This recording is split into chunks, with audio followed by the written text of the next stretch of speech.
"This is the last gift I'll ever give you," my husband said, pushing divorce papers at me.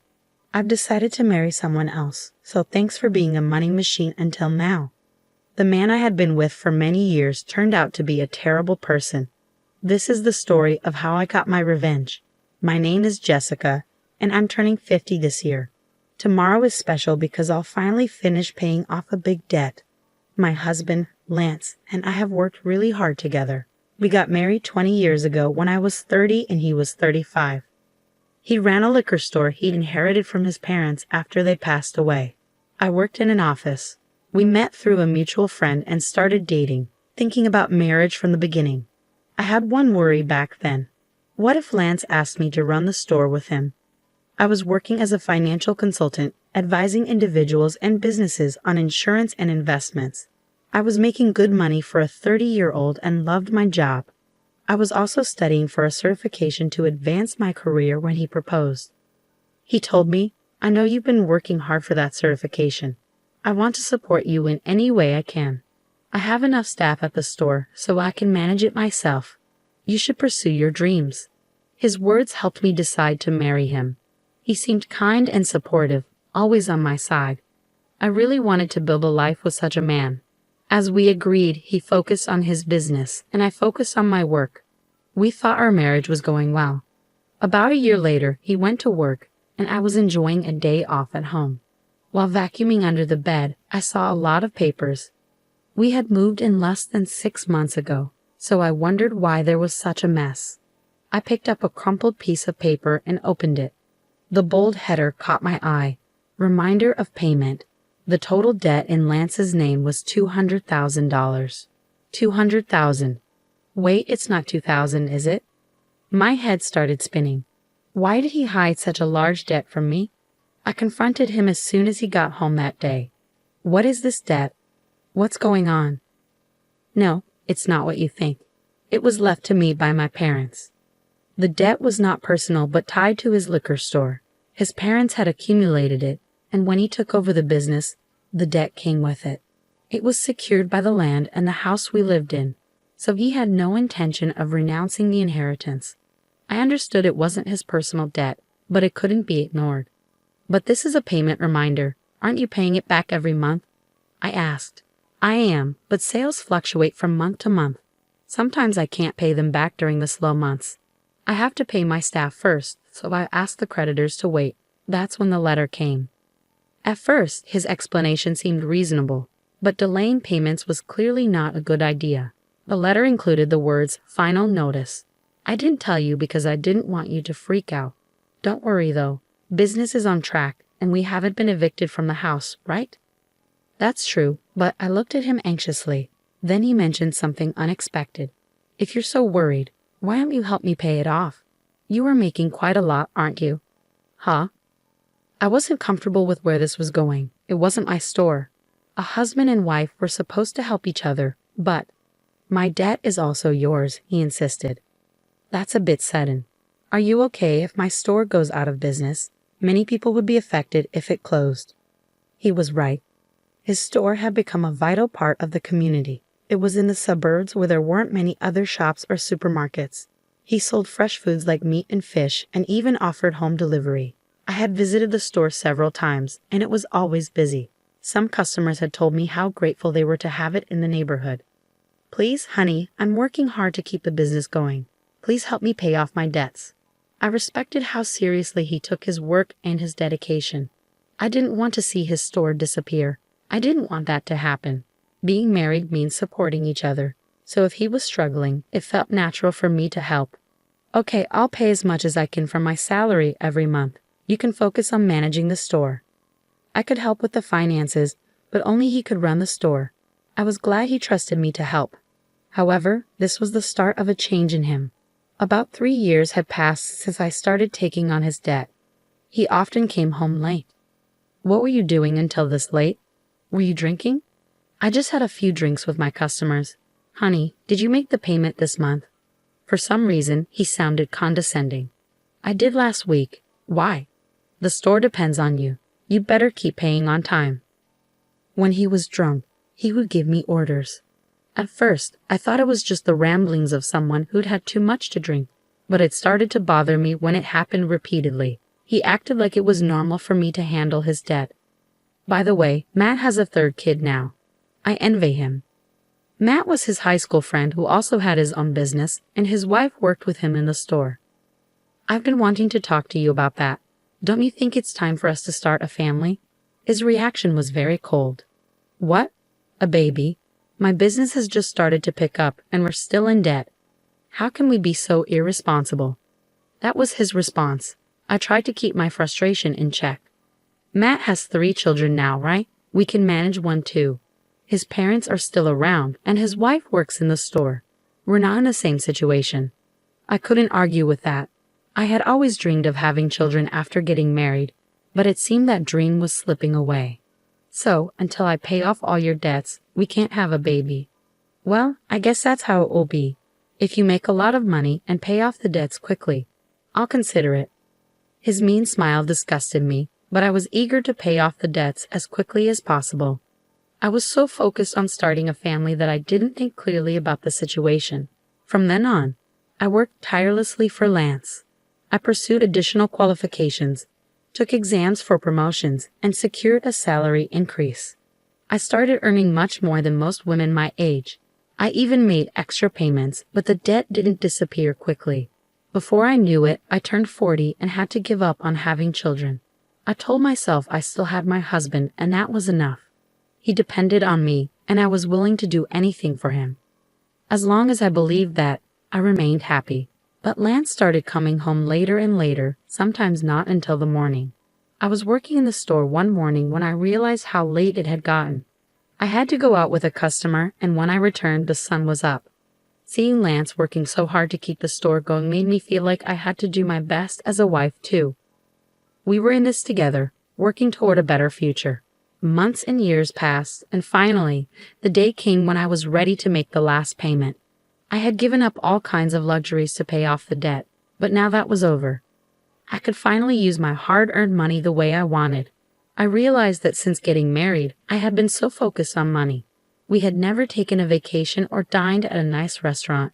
Now in our 50s, I hoped we could finally enjoy those things. On the day of the last payment, I took a day off. I made a special dinner, prepared a bottle of wine, and baked Lance's favorite chocolate cake. I wanted to celebrate our new debt-free life together. When he came home from work, I had everything set up and said, "It feels like the last 20 years have gone by so fast, doesn't it?" He seemed to be trembling and kept his head down.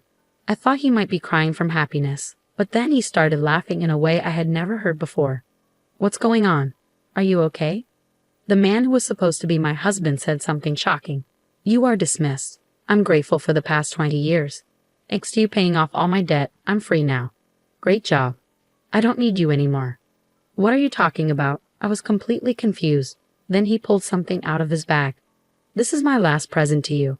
The bold letters on the paper read "Petition for Divorce," and it hit me hard. He continued proudly, "I've decided to marry someone else, so you're no longer useful to me. Thanks for being my cash dispenser all this time." "You're getting remarried?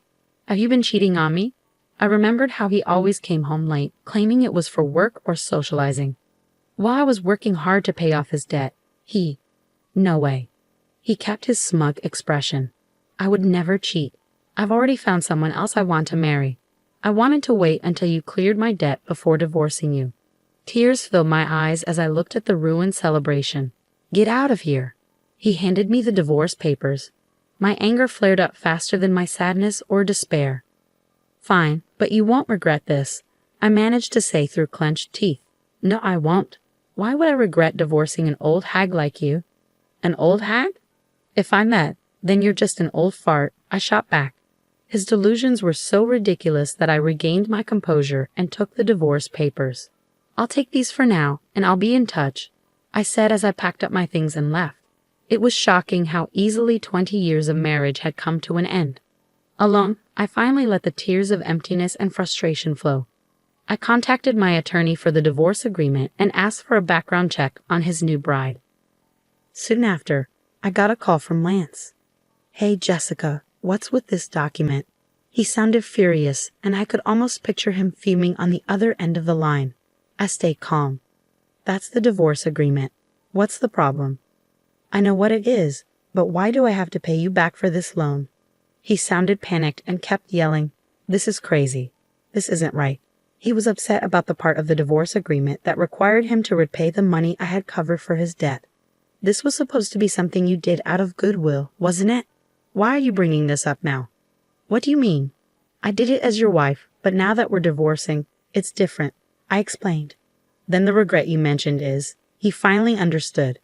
When he asked for a divorce, my immediate thought was to make him repay the debts. My job involved dealing with various clients, including those with divorce and inheritance issues.